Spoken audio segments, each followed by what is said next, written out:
সুপ্রিয় দর্শক, আসসালামু আলাইকুম। গাজায় কি সত্যি মৃত্যুর সংখ্যা ৭০,০০০ ছাড়িয়ে গেছে? এই ভয়াবহ পরিস্থিতি কিভাবে তৈরি হলো? কেন সংঘাত থামার পরও লাশের সংখ্যা বাড়ছে? দুই নিষ্পাপ শিশুসহ হাজারো মানুষের মৃত্যু। এর পিছনে আসল সত্যটা কি? চলুন দেখি দর্শক, বুলবুল নিউজ ডেস্কের বিশ্লেষণে আমরা কি জানতে পারি এবং এই ঘটনার মাধ্যমে আসলে কি বোঝানো হয়েছে। ইসরায়েলের সামরিক অভিযানের শুরু থেকে গাজার মৃত্যুপুরী হয়ে ওঠা যেন থামছেই না। হামাস নিয়ন্ত্রিত স্বাস্থ্য মন্ত্রণালয় জানাচ্ছে এখন পর্যন্ত নিহতের সংখ্যা ৭০,০০০-এর বেশি, যা শুনলেই মন ভারী হয়ে আসে। সবচেয়ে বেশি হৃদয় বিদারক হলো ধ্বংসস্তূপে আটকে থাকা মানুষের লাশ এখনও বের করা হচ্ছে।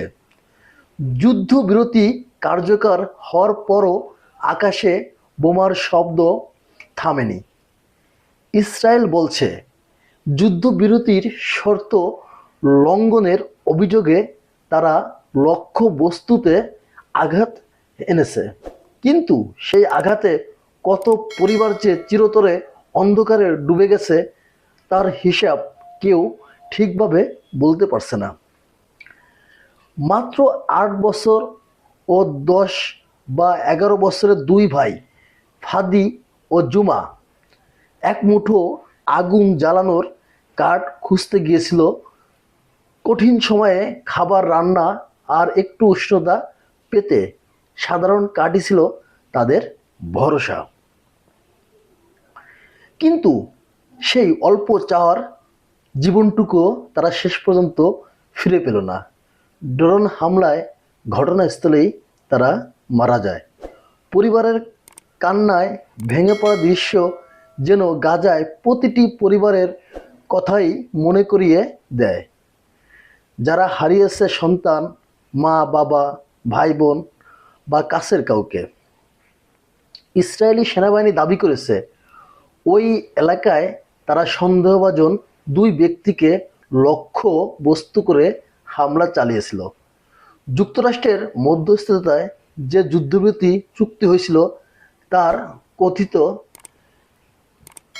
ইয়েলো লাইন অতিক্রম করায় ওই হামলা করা হয়েছে বলে তাদের ব্যাখ্যা। কিন্তু যুদ্ধের এই কঠোর বাস্তবতা মানুষের জীবনে যে অমানবিক ট্র্যাজেডি বয়ে আনছে তার কাছে এসব ব্যাখ্যা কতটাই না ক্ষুদ্র মনে হয়।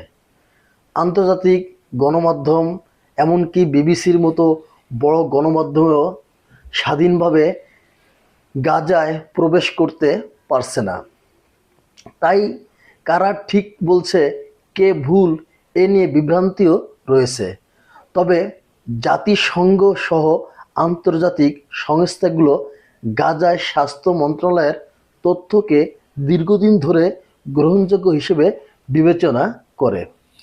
যুদ্ধ বিরতির পরও ৩৫০-এর বেশি মানুষ নিহত হওয়ায় খবর বিশ্বকে আরও হতবাক করে তুলেছে।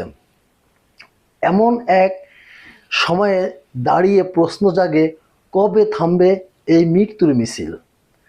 একটি জাতি কি কখনো পুনরায় স্বাভাবিক জীবনে ফিরতে পারবে? শিশুরা কি আবার স্কুলে যাবে? পরিবারগুলো কি আরেকটি সকালের আশায় আলো দেখতে পারবে? এই প্রশ্নগুলোর উত্তর নেই, শুধু আছে অসহায় মানুষের কান্না আর আগুনে পোড়া ভূমির নীরব ছবি।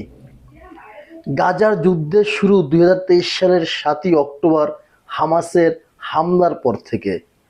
ইসরায়েল জানাচ্ছে তাদের আক্রমণে ১২০০ মানুষ নিহত এবং ২৫১ জনকে অপহরণ করা হয়েছিল।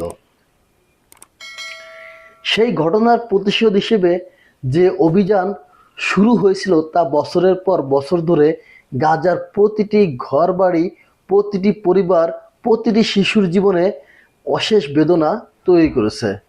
যুদ্ধের ভয়াবহতা শুধু সংখ্যা দিয়ে বোঝানো যায় না।